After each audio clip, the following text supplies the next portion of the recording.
My name's Andrew Powell. I am the lead physio and head of science medicine at Worcestershire County Cricket Club.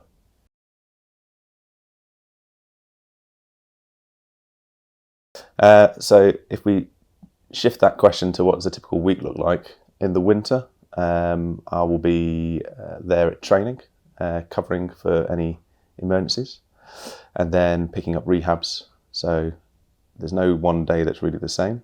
If you split it into the summer, it's then a large amount because we've got two teams, two physios. So I'll be covering one of the teams. Again, we have to have emergency cover, and as physios, you're that emergency cover. And even then, on top of that, you're still having to do all the other stuff, which is deal with the rehab. So I'll be referring for scans. We'll be having the conversation with the coaches about who's available and who's not available. I'm doing audits on the equipment to make sure we've got it all. I'm ordering stock in. A bit of replying to emails and all the admin and paperwork.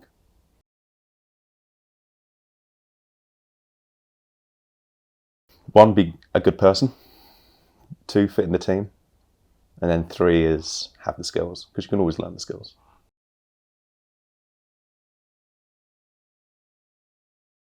Depends on the route you go.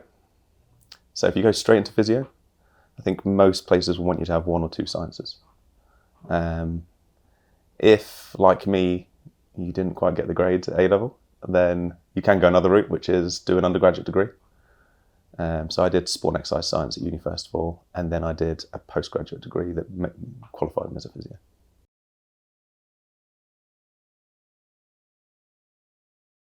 I could say that the wife told me I had to change my job. So I was in a job before this that I was abroad for between, depending on the year, 90 to, I think I did 150 days abroad.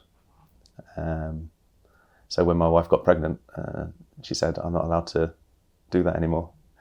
And so when I went looking, this was one of the jobs.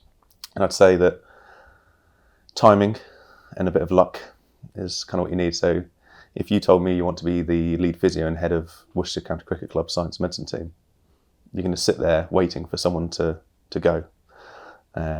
Whereas if you just have a bit of an idea of, I want to work in sport, then you can then start working towards that rather than saying I want one specific job, because that head of Man United physio is, you need someone to be going and you to be in the right place at the right time.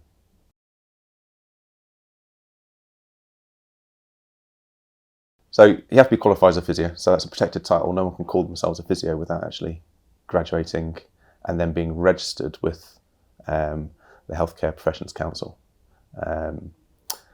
So you have to do that, is the first thing. After that,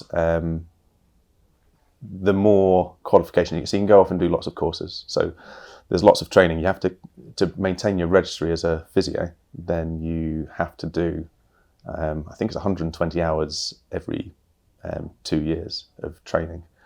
That's almost like a minimum. So you have to keep doing. So one of the things you can say about the job is that you're always having to learn. So if you get bored easily, then you're always doing something. So you can go on courses, you can do it yourself, you can do it reading, you can do a master's degree. So I've done that. So my course or route was sport and exercise science, an MSc that qualified me as a physio, and then after that I've done another master's, which is a post-registration master's. So again, that increases your employability by having that. Lots of people want to go into sport straight away. I would encourage people not to think like that. You'll get more real-world experience of things you can do. Like sports guys get all the same problems as people in the real world. They just end up having to do some slightly weird things.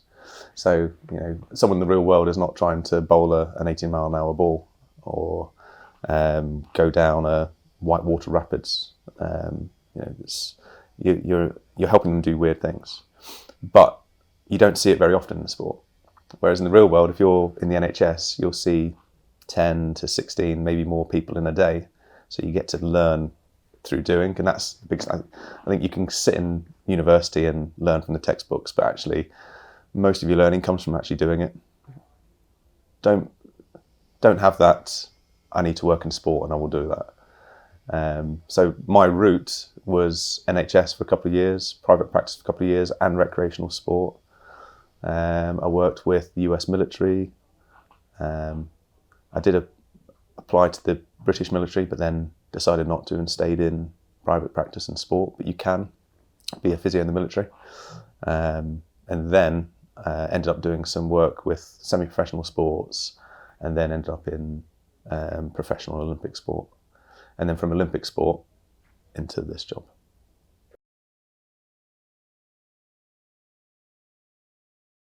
My experience of work, I have left jobs because I didn't like the work environment. So it's more about the people you're working with and if they share the same values as you. And if I said that to myself when I was 16 or 18, I wouldn't have had a clue what I was talking about. But yeah, if you can work somewhere where you actually like going in, it makes it a lot easier. So again, being in the sporting world, I knew people that had worked in cricket. And so I asked them what Worcestershire was like. And I only got positive things back. So I was pretty sure I was coming in somewhere where it probably matched what I valued. They make you feel valued, respect your opinion. You're not just being walked over. And that's something that in sport as a physio, you can end up having an opinion. You might think that someone shouldn't be playing because of X, Y, and Z. You'll be ignored. I'd say it's okay to disagree. As long as you feel like you've been heard and your point's been put across, then I can live with that. Because at the end of the day, you're here to help those guys rather than it's all about you.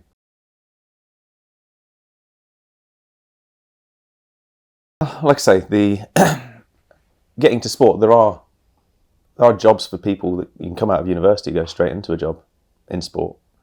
But I'll compare it to driving. Like, you can learn to drive and you pass your test, but then you learn how to really drive once you pass your test. Whereas if you can upskill yourself and know your value, then that's probably the best advice I can give. Because there are the NHS, like if you take the benchmark from that, there's sports jobs that will pay less than the NHS and put you into senior positions, like leadership positions. It's an easy one because everyone wants to work in sport. Yeah. Whereas in the NHS, there's plenty of support, or genuinely, well, when I was there, which is a long time ago, there are seniors and seniors above them, and there's a whole bunch of training. And even then, in the NHS, you'll experience respiratory and neurophysio. And everyone thinks about the glamorous side of physio, which is running on a pitch with a bag or a sponge. But it's a bit bigger than that. Get some experience before you kind of jump in deep. If you're talking about the jobs that you can do as a physio, like I think we already said, like you've got the glamorous side of going on the pitch. But in the NHS, you've got your musculoskeletal, which is outpatient. So the thing that most people have probably experienced. You've got orthopedics on ward where you can be dealing with an 80-year-old that's had a hip replacement to a 20-year-old that's had a knee reconstruction, or someone that's been in a car accident. You can have, I'm going through all the placements I did, a Department of Medicine for the Elderly, which is what it sounds like. You know, you're working with older people. Not for everyone, but I can tell you now, I learned lots of skills dealing with that. You've got infectious diseases. You can work on that ward, and I have. You can work on hepatology, so liver patients, but they still have to be mobilised and get them moving.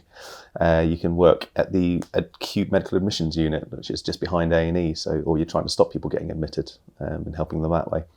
You can do neuro wards, and in neuro wards you can have neurosurgery. You can have neurology. So they are subtly different things. So people with neurological conditions or people who have had surgery on spine or brain. You can work on intensive care units. So I actually spent in the NHS, spent most of my time on neuro, and neurocritical care was one of those things that you did. And that is walking onto a ward where people have had brain injuries, then they're intubated and sedated. You can work on just the normal intensive care. Normal probably undersells it. You can work on the paediatric intensive care unit. You can work on the cardiac unit. So you've got respiratory sides. And in fact, people probably don't know is that physios actually do on-calls, like doctors do on-calls, but it's for respiratory. And that's because if someone is what they would say going off, it's their lungs, and you can get a call to come and help out. It's probably not an over-exaggeration to say that you can probably save someone's life as a respiratory physio. And then neuro, of course, like the rehab, you can change lives plenty there as well. So yeah, physio isn't sitting in a fancy office with a cricket pitch behind you.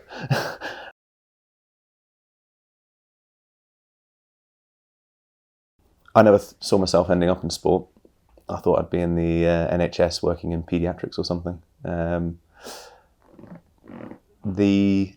When I look back at my career, the bits I'm most proud of are actually nothing to do with sport.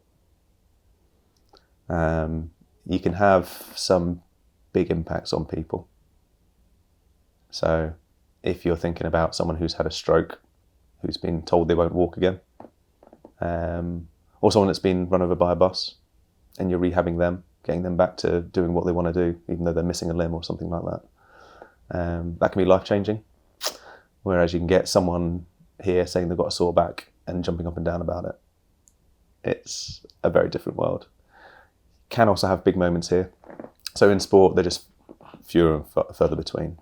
But you can save someone's career, but equally you can be there when it's the end and there's tears, and it's a bit of a roller coaster like that too.